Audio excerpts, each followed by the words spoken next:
A set of early color photographs taken by the 19th century photographer Louis Ducos du Hauron has undergone chemical analysis by heritage scientists in France. The investigation has enabled them to identify which techniques were used to take the photographs, and in some cases when they might have been taken. Books and patents already give lots of pieces of information, however, they also show that processes change with time, says Marine Cotte, who led the work at the European Synchrotron Radiation Facility, ESRF, in Grenoble. Early color photography was a long, painstaking process.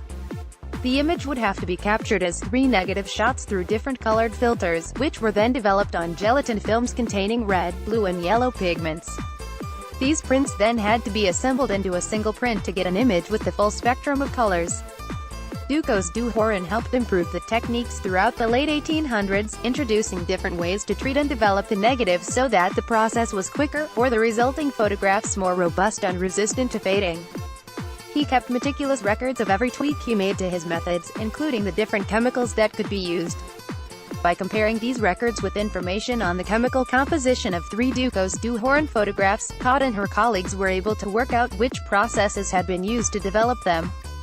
For some ingredients, Ducos du Hauron explored alternatives, and it is only thanks to analyses that we can know which were used, and try to see if it agrees with one of the published protocols, says Cotte.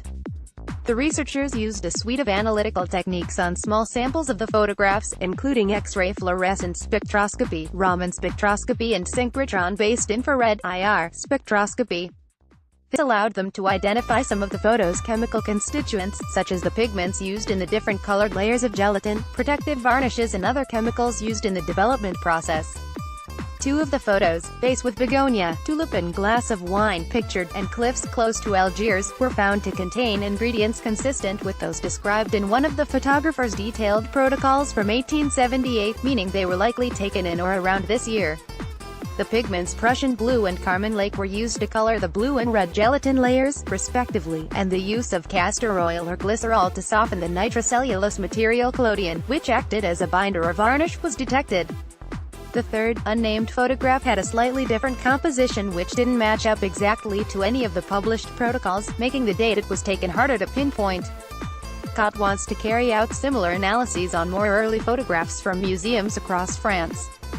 An important next step, she says, will be to extend the use of portable equipment to analyze photographs directly as an alternative to using microfragments. Bertrand Lavedrine, a photograph specialist and conservator at the National Museum of Natural History in Paris, says the work is really important because technical knowledge about photography is vanishing, and the knowledge required to characterize ancient photographic processes is being lost.